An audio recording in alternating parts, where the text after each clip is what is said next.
Now let's get started. The first set I'm thinking of taking in there is a sticky HBG set. If Alatreon proves not to be so tough at all, I'm definitely going in with my brain-dead Switch Axe set.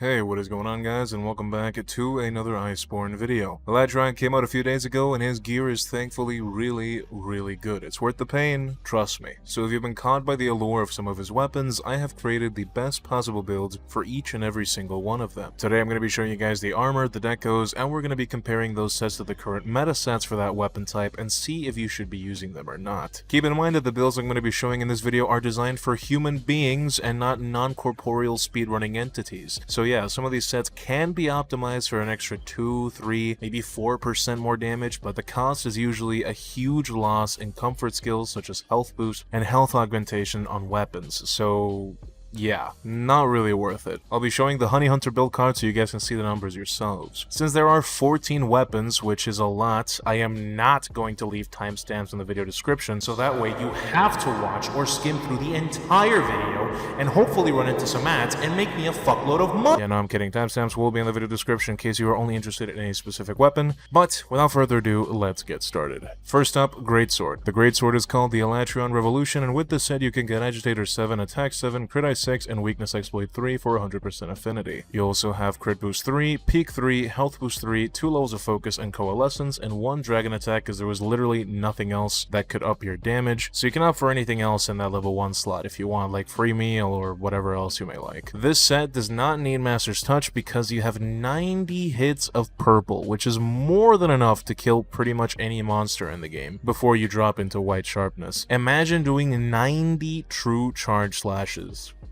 90.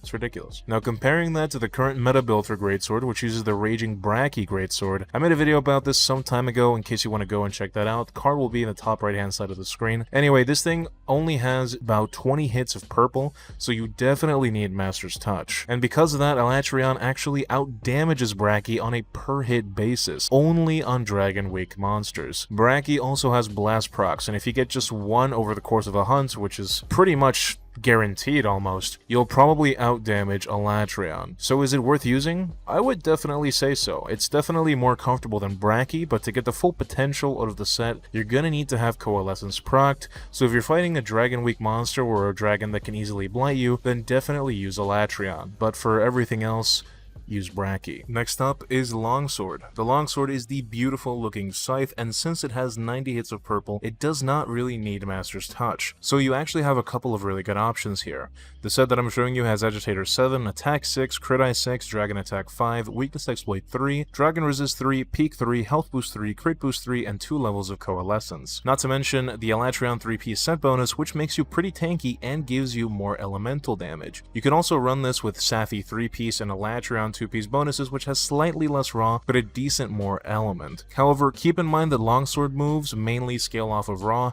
and in that department, the Bracky Longsword has it beat by a long shot. Even on a set with Master's Touch, it does way more damage on top of having Blast procs. Not only that, but because it is Blast, it means you can take it pretty much anywhere. While Alatreon only puts up the numbers on Dragon Weak monsters, which is not a large portion of the roster, but it's still pretty good. I don't think I would ever use it over Bracky outside of maybe an Azure Rathalos or something. Next, we have Sword and Shield. The Sword and Shield is called the Alatreon Star, and we're going to be building it for Element since it is pretty pathetically weak in terms of raw compared to other Sword and Shields. For the set, we're going to be using 2-piece Velkhana for Crit Element and 3-piece Safi. This will get you Max Dragon Attack, Agitator, Attack Boost 4, Crit Boost, Weakness Exploit, 3 levels of Crit Eye to get to 100% affinity, Max Health Boost, and a few spare skills. Comparing this to the previous best Dragon Elemental option in class, the Kiar Slicer Dragon, the Alatreon beats it in both raw and elemental. Now, if you decide to go with the squishier build and use Resentment 5 and 1 level of Agitator, the Kiar beats it by just a tiny little bit of raw, but Alatreon still has more element, which makes them about the same. However, that's only on the build where you have to sacrifice health boost and rely on having Resentment procced, which is very dangerous for most players. And Kiara needs protective polish, while Alatreon obviously does not, because it has so much purple. So I would definitely say that Alatreon takes the cake and is the new best meta option in class for Dragon Elemental SNS. Next up, we have dual blades. These are called Alatreon Madness. Whoa, crazy, wacky, oh! For this, we're once again going to be using 2-piece Velkhana and 3-piece Safi for crit element and Dragon Awakening. And it's gonna be pretty much exactly the same build as Sword and Shield. Now, when you compare that to the Kiara Dragon, the Kiara does have a bit more raw, but it does have a bit less element, which makes them kind of equal, except that again, Alatreon is just way more comfortable since you don't need protective polish. Now, if you use this build with the Kiara, which does sacrifice health boost, you do get more raw, but I honestly would not recommend using this build unless you're speedrunning or something. In my honest opinion, Alatreon is the new best choice. Next, we have Hammer. The hammer is called the Alatreon Metamorph. It's a horrible name, and for this we're going to be using the Beta Brachy Helmet. Shit. And for this, we're going to be using the Beta Brachy Helmet Chest, the Beta Alatreon Gloves and Coil, and the Alpha Alatreon Boots. With this, you have Max Agitator and Attack Boost, Level 6 Crit Eye, Level 4 Dragon Attack, Max Crit Boost, Dragon Resist, 3 levels of Defense Boost, Max Peak, Health Boost, Crit Boost, and 2 levels of Coalescence. Now, comparing that to the Brachy Hammer, which requires Master's Touch, sadly, it gets absolutely washed. The Alatreon Hammer does do a decent chunk of elemental damage, and you do hit with it more often than you do with Greatsword, so when you compare the two slow, heavy-hitting weapons, you do get more benefit out of the element from Hammer, but just like Greatsword, the second the Brachy gets a blast proc, it will pretty much outdamage Alatreon. You also need to rely on Coalescence for this to come as close as it does, and not all monsters can blight you, so sadly, you're gonna have to say that the hammer is pretty worthless despite how sexy it looks and how nice the defensive skills are. Moving on, we have Hunting Horn. The horn is called Alatreon's Revival, and for this we're gonna have to use Master's Touch even though it has 90 hits of purple. And that's because the Echo move thingy, where you spin it around, takes up sharpness with each hit, and it hits 5 at times. So when you do an attack into it, you'll be doing about 6 to 7 hits, which is going to eat up your sharpness really fast. Anyway, with this Master's Touch set, you'll have Agitator 7, Attack Boost 7, Crit Eye 5, Weakness Exploit 3, Peak Performance 3, Health Boost 3, and Crit Boost 3. Comparing that to the Kiara, it completely blows it out of the water, with more comfortable sharpness, more raw, and more element. However, when you compare this to Safi, Safi has Attack Up Large Songs on it, if you awaken it for an attack melody, 2 sharpness 5s and an attack 6 and an attack 5, which lets it have way more raw. But it also has way less element. And with Safi, you do have a level of Coalescence, which I'm sure is not needed to output more damage, but it is what pushes you over the top. Like I said, it all comes down to monster hit zones, but I do think that the Hunting Horn is viable. The only issue is that it does not have attack songs, and nobody's going to use a Hunting Horn without attack songs, to be honest. But nowadays, when you're fighting Alatreon and everybody needs elemental damage, this does have elemental attack up, so I would say it still has a place. I would say it's not completely worthless, and it's still pretty viable. Next, we have Lance, which is called the Alatreon Gleam. Now, unfortunately, same as Hunting Horn, 90 hits of purple is just not enough to kill a monster with Lance, so you're gonna need Master's Touch anyway. So with this set, you have Master's Touch, Agitator 7, Crit Eye 5, Attack Boost 4, Max Wax, Crit Boost, and Offensive Guard, 3 levels of Guard, and Max Health Boost. Now, comparing this to the Kiara's absolute dog shit. Do not use this set. It has a tiny bit more element, but way less raw, and nothing else to make it worth using over Alatreon. However, comparing this to the Safi Lance, Safi has way more raw. So overall, I would say that Safi is better, but if you're hitting a juicy dragon weak point, Alatreon would be better. They end up being around the same, and it just depends on the matchup and hit zone values. However, Brachy Lance for raw is still the best, so they both lose to that. So keep that in mind. Next up, we have Gunlance. This one is called Alatreon Melt, and it is a wide 7 Gunlance. Keep in mind that the only thing that increases shelling damage is the artillery skill, so all the other skills we want are either for enhancing our pokes or quality of life skills. In this super comfy set, we have Agitator 7, Artillery 5, Max Earplugs, Guard, Evade Extender, Divine Blessing, Health Boost, and even a level of Flinch Free and guard up. This build is completely focused around shelling, and because it has so much purple, you don't need to run protective polish on it either, because by the time that you reach a sharpness where you need to sharpen, monster's probably gonna be dead by then. Comparing this to the only good wide 7 Gunlance, which is Bracky, the set is exactly the same, but it does run protective polish because the sharpness on Bracky is a lot worse. In this case, Bracky is just better because of the added damage of blast procs and the higher base raw. However, if you want to run a poke shelling build, I would not recommend Bracky due to the sharpness. If you invest a million skills into crit for your pokes, you need to have 100% uptime on purple to make it worth and make it work. Protective polish on a pure shelling set lets you spam shells and poke for a little bit, and then you keep on shelling after it runs out until you get to green sharpness or so, if you haven't killed the monster by then, which is highly unlikely. But since Alatreon has so much purple, you can get by with poke shelling build with little to no problems, and not to mention your pokes will deal a bit more damage due to the high amount of element on the actual weapon, which is nice.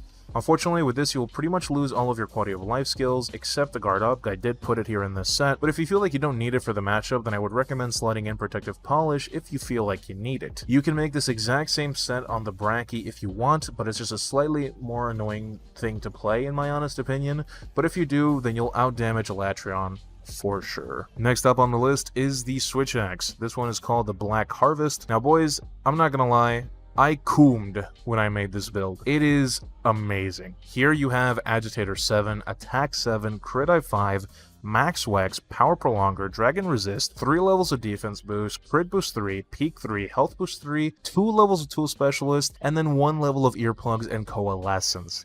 That is hot. This gives you pretty much every single skill you could ever possibly want for Switch Axe.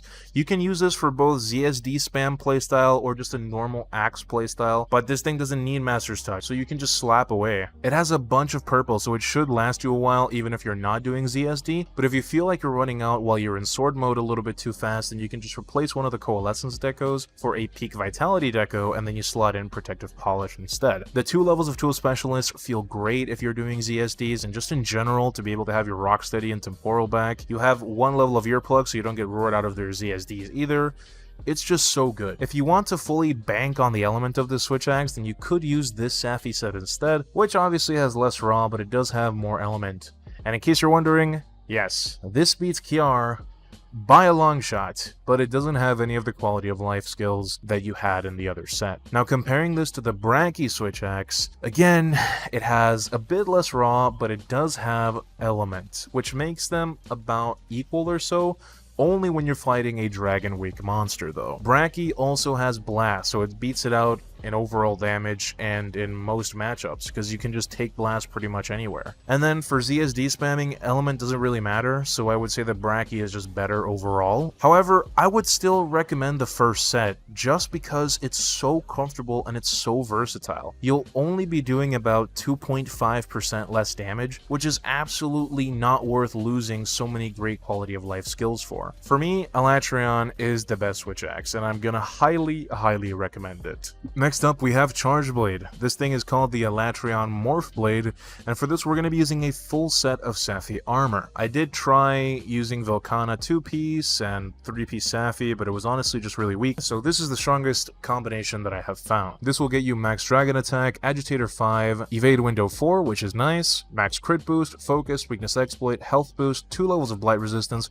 which is important, I'll get to that in a second, Capacity Boost, 1 level of Coalescence and Guard, and Protective Polish. I put Protective Polish in here because if you're going to be using Savage Mode, that purple isn't going to last very long, but if you plan on using it mainly for SAEDs to do elemental damage, just the files, then you can opt for this set instead, where you get an extra level of Coalescence, since you won't really be eating through your sharpness that much. The 2 levels of Blight Resist work in tandem with Coalescence because they reduce the duration of Blights to about 10 seconds or so, so this means you don't have to sheath your weapon to eat a Nullberry, you can just keep attacking until the Blight dissipates and procs Coalescence.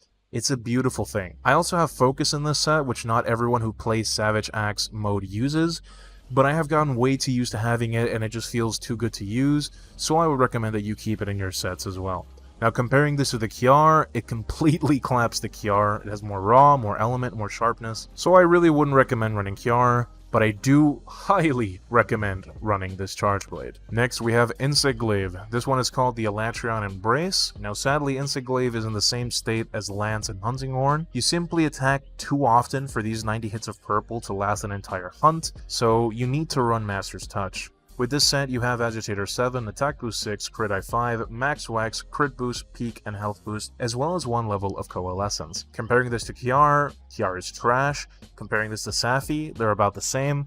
But comparing it to Bracky, Alatreon is trash. Maybe on a Dragon Weak monster you could justify using it, but Insect Glaive is just so good at causing blast procs and hitting hard-to-reach places that I can't really justify using this over Bracky. I would only use it over Safi because Element is much higher on this one, and the sharpness is a lot more comfortable in those very, very Dragon Weak matchups, but even then I would still probably consider taking Bracky, to be honest with you. Moving on, we have the bow. The bow is called the Alatreon Commandment, and it looks absolutely amazing. I love the bowstring, I love how it looks like a little tether of energy, and the color is just absolutely beautiful. This is pretty much the same thing as Dual Blade, so we're going to be using 2 pieces of Velkhana and 3 pieces of Safi. With this set, you have Max Dragon Attack, Level 6 Critical Eye, Max Crit Boost, Health Boost, and Weakness Exploit, and a bunch of random-ass spare skills, but we do also have Bow Charge Plus, 1 level of Stamina Surge, Normal Shots, and Spread Shot. If you want to get the most damage out of this bow, you're going to have to sacrifice Health Boost and run this set instead.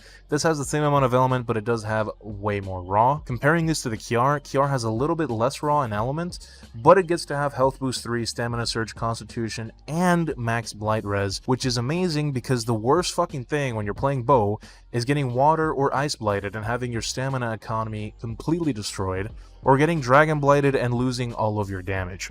So that's infinitely more comfortable, and it's sort of like a halfway point between the 2 Alatreon builds. So overall, I do think that Kiar is the better option for that reason. Paracoatings are included in the Alatreon, and they're nice and all, but I wouldn't choose them over doing less damage or being super slow and squishy. So I honestly can't recommend this bow. Now we have Light Bowgun. This thing is called the Alatreon Dominator, and it is an elemental light bowgun. It has rapid fire on all elemental ammos, and with the right mods, it can have recoil +1 and fast reload on all of them too. For this, we're going to be using a full set of Safi armor and maximum might, so that way we have 100% affinity no matter where we shoot the monster. Now I spec'd it this time for ice attack, but literally all you have to do is swap out 1 deco, the charm, and the mods for the element that you want on it. If you're going to use ice, and you want to mod it for 3 recoil suppressors and 1 reload mod. If you're going to be using fire, then you're going to want 1 recoil suppressor and 3 reload mods. And then for both water and thunder, you're going to want 2 recoil suppressors and 2 reload mods. If you want Razor Sharp, which is what I assume you want, you can use this set instead. However, for 100% affinity, you're going to have to augment for affinity at least once, and you're going to need some higher tier elemental decos. I don't really have another bowgun to compare this to, since this is like one of a kind. I don't think there's another bowgun that just supports all these ammos and has them so optimally placed. But if you compare this to the Safi elemental bowguns, Alatreon does about 8% less damage, but in order to get that damage on Safi LBGs, you obviously need to get all of the awakens for all of the bowguns, which is a pain in the ass. You can just have this one gun that works pretty damn fine for all of the elements and be perfectly good. Now I will note that you can actually get a little bit more damage, around 4 to 5% more, which would put Safi at around 12% more damage than Alatreon, but that does not include 100% affinity on all parts, which if you ask me is basically a necessity when you're using Pierce type ammos like elemental rapid fires. So there's that. If you're min-maxing damage, then by all means go out and grind Safi, but if you don't have a lot of Dracolite, or you don't feel like spending hours farming her, or you've just been unlucky with your awakens, then use the Alatreon LBG. It's definitely a top tier weapon, and it's super versatile, and I highly recommend it, and it looks amazing. I love the way this thing looks. And finally, last but not least, HBG. This thing is called the Albadash, and it's basically the same story as with the LBG. We're going to be using Safi 5-piece with this, and if you're going into a hunt where you don't think you'll have to restock, then you can use this set for maximum damage. But if you're going into a lengthier fight, then use this set instead, which has Razor Sharp. All you have to do is swap out the decos for the element that you're going to be using. So if you're going to be using ice ammo, then obviously slot in ice attack. Fire ammo, then obviously slot in fire attack, so on and so on. However, The most beautiful thing about this bowgun is that unlike the light bowgun where you have to swap out different mods for each ammo type, as long as you're using 2 recoil suppressors and 2 reload mods, you have recoil +1 and fast reload on every single elemental ammo. You don't have to swap them out at all, ever. And you get to put a scope or shield mod in the last slot as a cherry on top. Absolutely amazing. Now comparing this to the Kiara HPGs, they don't even come close, okay? So just use this if you're looking for an elemental HPG. It's amazing. And well, there you have it guys. The best builds for each one of the 14 new Alatreon weapons. I made a little tier list for you guys here to summarize it all up. Which ones are meta, which ones are a little bit off but are still viable based on playstyle or matchups, and which ones are just really not worth using. I hope you guys enjoyed this video. It took a lot of time and effort to put it all together, so I hope you guys appreciate it, and if you did, then be sure to hit a like on this video. It helps me out a ton, and it lets me know that this is the type of content you guys want to see, and if you like this type of content, then consider checking out my channel and subscribing. More is on the way. I want to thank my patrons for their continued support. It means the world to me. Thank you so very much for believing in me and supporting me. I want to thank my friends for playing with me and helping me brainstorm builds and stuff, and as always, I want to thank you for watching. I'll catch you guys in the next one. Take care.